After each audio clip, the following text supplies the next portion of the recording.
DS selaku tersangka saat ini masih dilakukan pemeriksaan.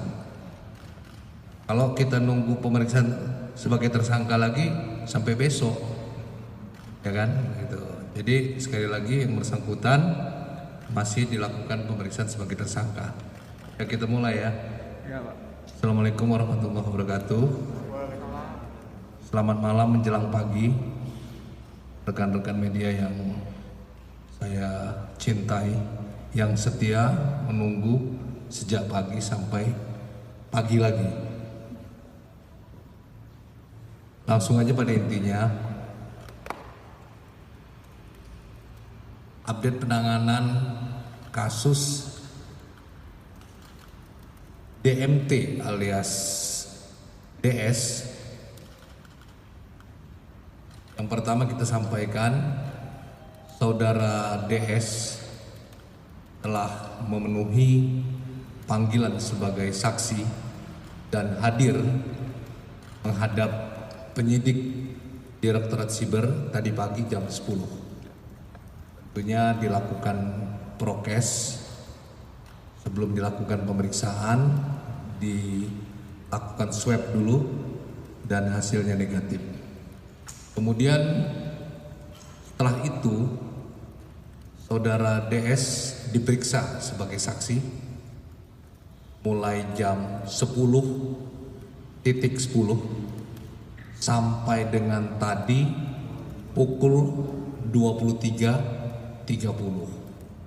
Pemeriksaan berlangsung lebih dari 13 jam.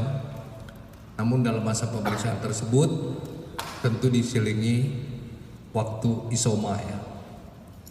Istirahat ataupun melakukan kegiatan lain, juga makan. Kemudian setelah dilakukan pemeriksaan sebagai saksi, setelah itu dilakukan gelar perkara. Gelar perkara setelah memperhatikan pemeriksaan para saksi, juga pemeriksaan ahli, ada ahli ITE, ahli bahasa, ahli hukum, dan juga pemeriksaan terhadap saksi korban, maka dilakukan gelar perkara. Gelar perkara menetapkan atau meningkatkan status yang bersangkutan dari saksi menjadi tersangka. Kemudian setelah ditetapkan sebagai tersangka, Saudara DS langsung dilakukan penangkapan. Dan setelah dilakukan penangkapan, saat ini masih dilakukan atau masih dalam proses pemeriksaan sebagai tersangka. Tentu ini melihat sangkaan ya terhadap yang bersangkutan. Yang bersangkutan dijerat dengan beberapa pasal secara berlapis. Ada Undang-Undang ITE, ada KUHP, dan ada Undang-Undang Tindak Pidana Pemberantasan Pencucian Uang atau TPPU. Dengan ancaman hukuman 20 tahun penjara. Kemudian setelah dilakukan pemeriksaan sebagai tersangka, malam ini juga atau setelah ini Saudara DS dilakukan penahanan. Tentu ada beberapa alasan mengapa yang bersangkutan nanti akan dilakukan penahanan, yaitu alasan subjektif dan objektif. Alasan subjektifnya adalah dikhawatirkan yang bersangkutan melarikan diri, dikhawatirkan mengulangi perbuatan kembali, dan dikhawatirkan menghilangkan barang bukti. Itu alasan objektifnya adalah saya katakan tadi ancaman di atas 5 tahun, di mana ancaman TPPU-nya adalah 20 tahun. Itu saja yang kami sampaikan. Barangkali ada pertanyaan dari rekan-rekan. Pak, ada aset-aset yang bakal disita nantinya? Ya, jadi saya sampaikan barang bukti yang disita. Yang pertama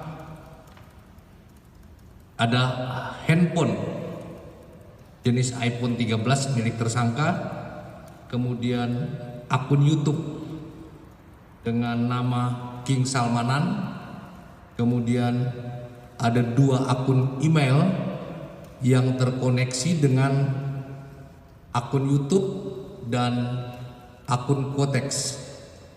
Kemudian ada 1 bundel mutasi rekening bank atas nama tersangka, dan ada bundel bukti transfer, deposit dan withdraw. Terakhir 1 buah flash disk yang berisi file hasil download video YouTube King Salmanan. Tentu proses ini masih berjalan. Akan dilakukan juga tracing terhadap aset ya, milik tersangka, dan juga tracing aliran dana yang mengalir dari rekening tersangka ataupun menuju rekening tersangka yang terkait dengan tindak pidana ini. Tentu setelah itu dana ataupun aset yang berasal dari tindak pidana ini akan dilakukan penyitaan oleh penyidik. Yang lain? Berarti terancam dimiskinkan juga, Pak? Nama-nama lain yang mungkin terseret nggak, Pak, dari kasusnya DS ini, Pak? Sementara masih tersangkanya masih yang bersangkutan DS, dan tentu masih didalami oleh penyidik. Pak, terancam dimiskinkan juga nggak, Pak? Apa pertanyaannya? Terancam dimiskinkan juga nggak? Yang jelas kita akan melakukan penyitaan terhadap semua aset yang berasal dari tindak pidana yang dilakukan oleh tersangka. Kan kalau yang dibedakan kan hasilnya juga diperiksa apakah nanti ada kemungkinan berdasarkan pemeriksaan itu tindak pidana pencucian uang. Ya, iya, jawabannya iya. Jadi terkait dengan tindak pidana pencucian uang, artinya semua aliran dana yang diberikan dari yang bersangkutan, dari tersangka kepada siapapun, apakah kepada keluarga atau kepada orang lain, pihak manapun, yang mana dana tersebut bersumber dari tindak pidana yang dilakukan, maka akan dilakukan penyitaan oleh penyidik. Pas selama pemeriksaan DS gimana, Pak? Apakah kooperatif atau mungkin berkelit, Pak? Dalam pemeriksaan tadi sangat kooperatif. Jadi yang bersangkutan mengakui apa yang dia perbuat dan memberikan penjelasan dengan lancar ya terhadap penyidik. Sudah ada berapa pertanyaan, Pak? Ada 90 pertanyaan yang diberikan kepada saudara DS pada saat pemeriksaan sebagai saksi. Pak, kemudian untuk kekasih Indra Kents sendiri tadi juga dipanggil. Untuk saudara Indra Kents besok pagi ya kita. Jadi malam ini kita fokus untuk rilis masalah DS. Siap, cukup. Oke, cukup. Pasal cukup ya. Kan tadi apa perlu saya panjangin pasal kan udah ya? Nggak usah, Pak, cukup, Pak. Ya. Pasalnya aja ya, nggak usah saya ancam.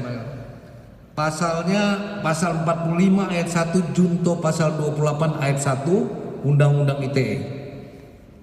Ancamannya 6 tahun penjara. Kemudian pasal 378 KUHP,